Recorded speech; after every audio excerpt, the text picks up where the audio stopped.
बिस्मिल्लाहिर्रहमानिर्रहीम अल्हम्दुलिल्लाहि रब्बिल आलमीन अस्सलातु वस्सलामु अला सय्यिदिल मुरसलीन व अला आलिहि व अस्हाबिहि अजमईन व मन तबिअहुम बि इहसानिन व मन दआ बिदअवतिहिम इला यौमिद्दीन अम्मा बाद। मेरे मोहतरम भाइयों और पर्दा नशीं ख़वातीन और इस साल फारिग होने वाली तालिबात,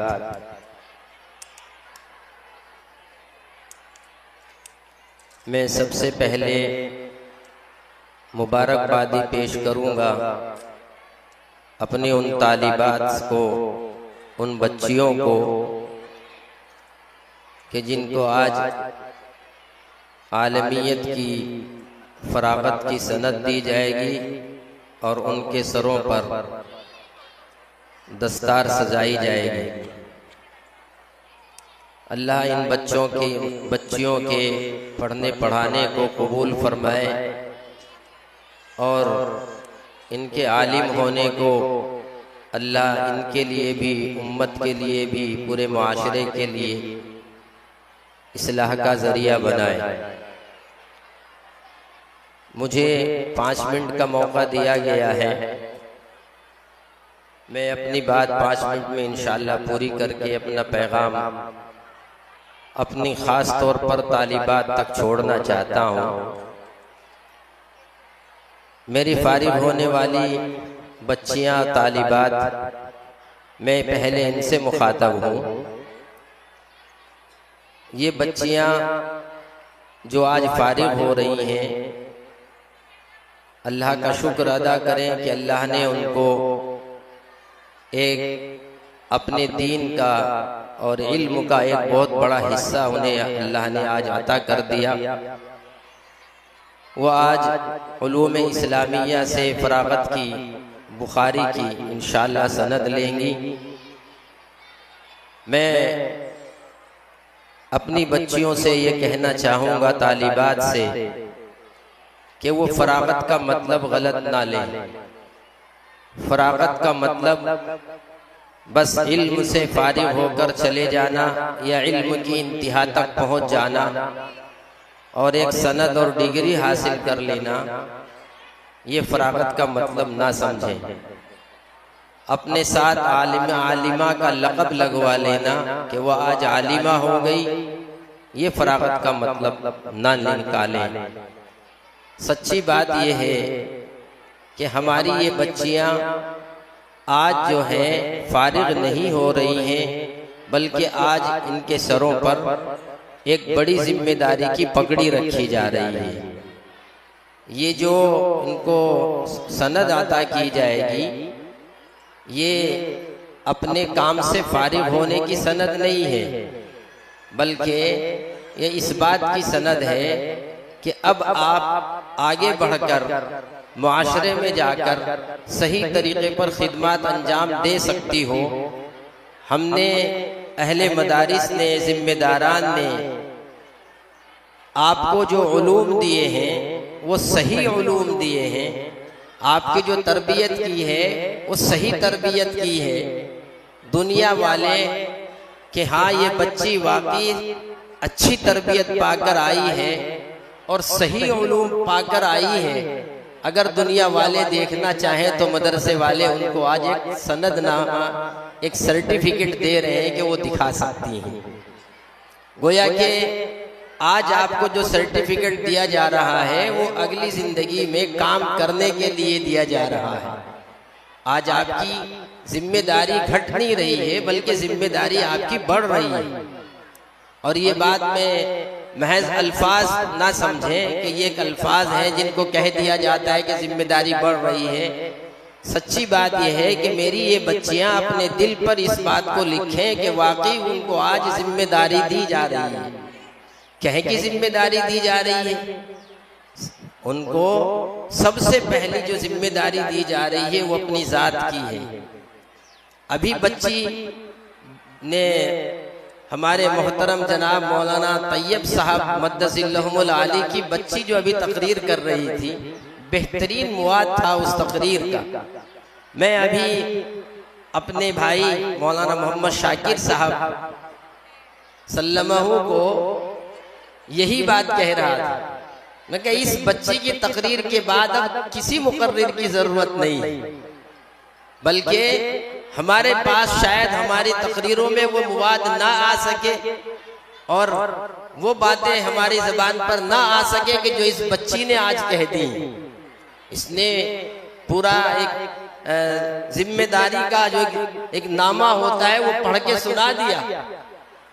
वो कह रही थी, उसने जो हदीस पढ़ी कि नबी पाक सल्लल्लाहु अलैहि वसल्लम ने फरमाया कि इस दुनिया की सबसे बेहतरीन चीज नेक औरत है। मेरी तालिबात, मेरी बच्चियां, सबसे पहले इनकी जिम्मेदारी यही है जो नबी पाक सल्लल्लाहु अलैहि वसल्लम ने उनको दी कि ये नेक औरत और नेक बच्ची बनकर दिखाएं। माशरे में निकलें, अपने घर में जाएं तो घर वाले देखकर इनके अगर वो बुराई में मुब्तला है तो बुराई को छोड़ दें। इनकी नेक नामी को, इनके नेक आमाल को और इनकी नेक तबीयत को देखकर अगर माए नेक नहीं थी तो वो नेक बन जाए, पड़ोसन नेक नहीं थी तो वो पड़ोसन नेक बन जाए। ये पहले खुद नेक होंगी तो फिर नेकी का पैगाम दे सकेंगे। ये जिम्मेदारी सबसे पहली जिम्मेदारी है।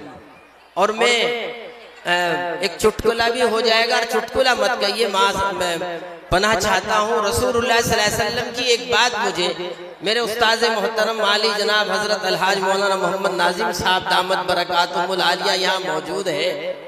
इन्होंने किताबुन निकाह हमें मिशकात शरीफ में पढ़ाई थी। उस किताबुन निकाह में एक हदीस आती है, उसका एक अजीब सा मेरे जहन में जो हजरत ने कभी रोशनी डाली थी वो बात आज नक्श हो रही है और वापस आ रही है, ताजा हो रही है। एक हदीस आती है कि औरत से मर्द 4 वजह से निकाह कर सकता है। कभी तो बहुत से मर्द वो होते हैं जो माल को देखकर निकाह कर लेते हैं, आप सल्लल्लाहु अलैहि वसल्लम ने फरमाया। कुछ मर्द वो होते हैं कि जो हुस्न पे मर जाते हैं, आप सल्लल्लाहु अलैहि वसल्लम ने फरमाया कि कुछ वो होते हैं कि जो उसके कमालात को देखकर उस पर मर जाते हैं, उस पर डिग्री है। कुछ लोग ऐसे होते हैं कि वो हसब नसब को देखकर के ऊंचे खानदान की है निकाह कर लेते हैं। आखिर में इस हदीस में है कि ये तो लोगों का मामूल है, इस तरह वो अपनी जिंदगी के लिए, अपने शरीक हयात के लिए इस तरह औरतों को तलाश करते हैं और तलाश करने के ये मेयार है। कोई माल को मेयार बना रहा है, कोई हुस्न को मेयार बना रहा है, और कोई उसके खानदान को मेयार बना रहा है, और उसके कमालात को मेयार बना रहा है।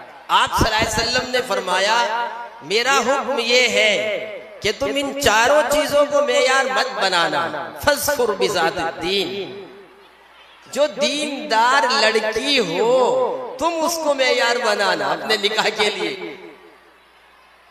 जो दीनदार, तुम्हारा बच्ची को देखने के लिए कोई अपने शरीक हयात को देखने के लिए निकाह के लिए जाए तो वो दीनदारी को तलाश करे कि बच्ची दीनदार है कि नहीं। एक मशहूर हदीस है, यहाँ हमारे उस्ताद मोहतरम की डाली हुई तवज्जो, इस हदीस में मैं अपनी बच्चियों को एक तवज्जो दिलाना चाहता हूँ कि इस हदीस में आप सल्लल्लाहु अलैहि वसल्लम ने औरत के बारे में कहा मर्द को कि वो दीनदार औरत तलाश करे। इसके बिलमुकाबिल किताबुन निकाह में मुझे कोई हदीस नहीं मिली अब तक कि कोई हदीस ऐसी आई हो कि औरत से कहा गया हो। मुमकिन है हो, लेकिन मेरे इल्म में नहीं। मैं इनकार नहीं कर रहा हूं कि ना हो हदीस, मेरे इल्म में नहीं कि आप सल्लल्लाहु अलैहि वसल्लम ने लड़की को भी कहा हो कि लड़कियां ये देखकर लड़कों से निकाह करती हैं, लड़कों में ये चीजें देखती हैं निकाह करने के लिए, और फिर यूं कहा हो कि ऐ औरत तू भी उस लड़के को तलाश कर जो दीनदार हो। मेरे इल्म में इस तरह की हदीस नहीं है। तो मर्द को कहा गया कि तू जो अपनी शरीक हयात तलाश कर तो दीनदार तलाश कर। अब ये पॉइंट की बात है, आखिर क्या मर्द नेक नहीं होने चाहिए? औरतों के लिए होने चाहिए। और हम अपनी बच्चियों के रिश्ते तलाश करें तो वहां सबसे पहले यही देखें कि लड़का नेक है कि नहीं। दीनदारी वहां देखनी चाहिए। मगर नबी पाक सल्लल्लाहु अलैहि वसल्लम ने औरत की दीनदारी की तरफ तवज्जो क्यों दिलाई? और दुनिया की सबसे बेहतरीन चीजों में यूं नहीं कहा नेक मर्द सबसे बेहतरीन दौलत है, यूं फरमाया औरत सबसे बेहतरीन दौलत है। आखिर वजह क्या है?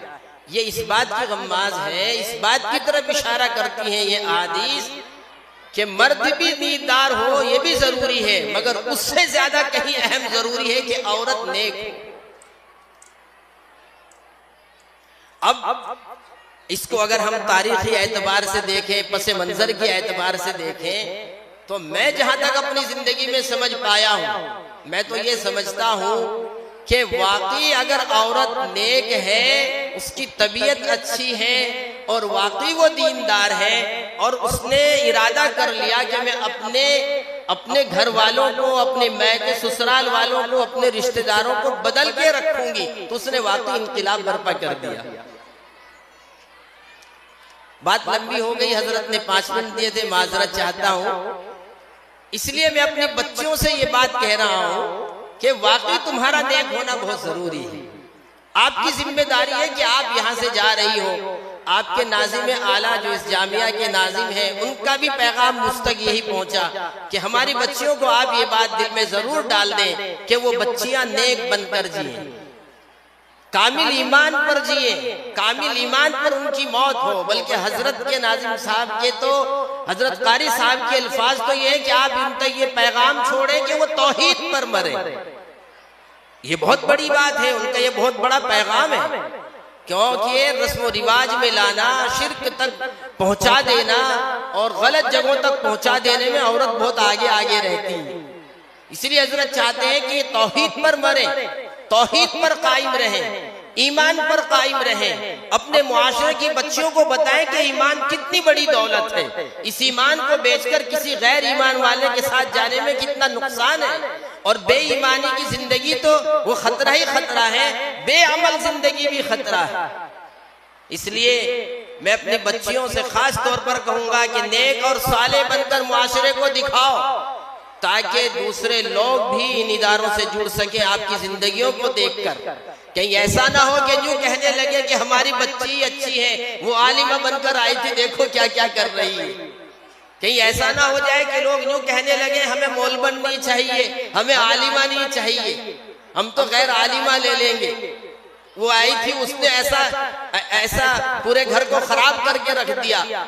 ये बातें अगर आप नेक और साले बनकर रहेंगी तो इंशाअल्लाह बहुत अच्छा असर माशरे पर जाएगा। लोग देखकर तमन्ना करेंगे कि हमें आलिमा चाहिए। हम भी अपने बच्चियों को कैलाश पर पढ़ने के लिए भेजेंगे।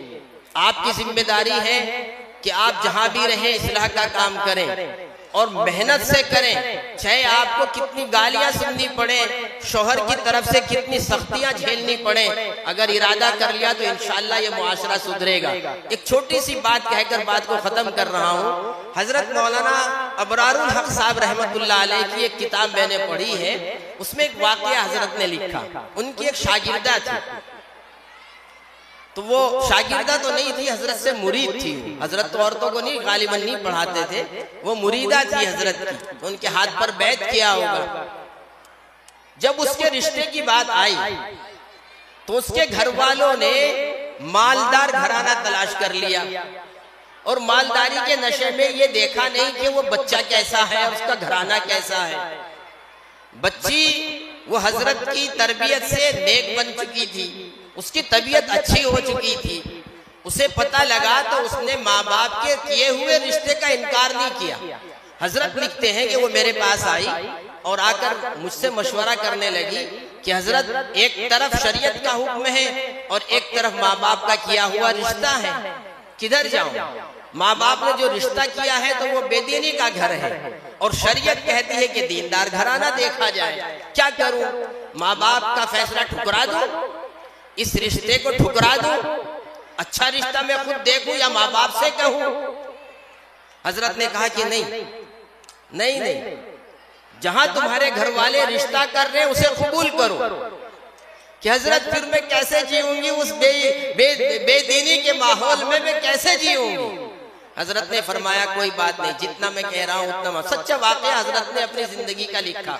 मौलाना अबरारुल हक साहब हरदोई रहमतुल्लाह अलैह। हजरत ने इतना कहा कि जब रुखसती का वक्त आए तो 2 दिन पहले मुझसे मिलना। रुखसती से 2 दिन पहले वो वहां पहुंची। हजरत ने उसे कहा कि तुझे कुछ नहीं करना है, तू अपनी ससुराल में, इसी ससुराल में, इसी घर में जा बेदीनी के। बस एक काम करिए, जब तू जाए जिस नमाज का भी वक्त हो वो नमाज उस वक्त में जाके उसी घर में अदा कर लेना, चाहे वहां कोई पढ़ता है या नहीं पढ़ता है। अरे भाई बहुएं कहाँ नमाजें अदा करेंगी उस वक्त में? सुर्खी लगाई है, पाउडर लगाया है, मेकअप करा के आई है, 10,000, 20,000, 40,000, 50,000 में हो रहा, अब तो मेकअप दुल्हन बनती, तो वो कहाँ अपना मुंह धुलेगी जोहर की नमाज के लिए? उसने तो उसी के लिए पैसे खर्च किए है ना। तो हजरत ने फरमाया तू बाप वुजू करके अपना काम कर। ठीक है, ये गई, रुखसती हो गई। तो जब गई तो जाके अपने जोहर की भी पढ़ी, असर की भी पढ़ी, मगरिब की भी पढ़ी, सारी नमाजें पढ़ी। अब महल्ले वाली देख रही है कि कैसी बहू आई, और अपने घर वालों से, ससुर से, उससे वो जो भी उसे बात करनी वो बात भी कही। बहू तो बोलती नहीं जल्दी से पहले दिन में। अब तो वहां उसी दिन से उसकी एक धाक जमने शुरू हो गई दिल पे कि ये तो कोई बहुत नेक बच्ची है, बोलती बहू आई है, बोलती बहू, और दीनदार बहू आई है। ये अपना काम करती रही। हजरत से फिर दोबारा मुलाकात, दोबारा जब रुखसती पर जाने लगी, फिर मुलाकात की जाने से पहले हजरत ने फरमाया कुछ नहीं, इतना करती रहो, जब वक्त आएगा मैं तुम्हें बताऊंगा। इत्तिफाकी बात 1-2 महीने के बाद उसके ससुर बीमार पड़ गए। शौहर इनका शराबी था और इनका जो ससुर था वो भी शराबी था, वो बीमार पड़ गए। फोन हजरत से मुलाकात की कि मेरे ससुर बीमार हैं, आप दुआ करें। हजरत ने कहा वक्त आ गया, ये किताबें ले जाओ अपने ससुर के सिरहाने रख देना। कुछ किताबें दीन की दे दी। अब आदमी बीमार पड़ा है, सोचता है कि मरने लग रहा हूं, तो चलते चलते मौत के वक्त तो अच्छों को कलमा ईमान।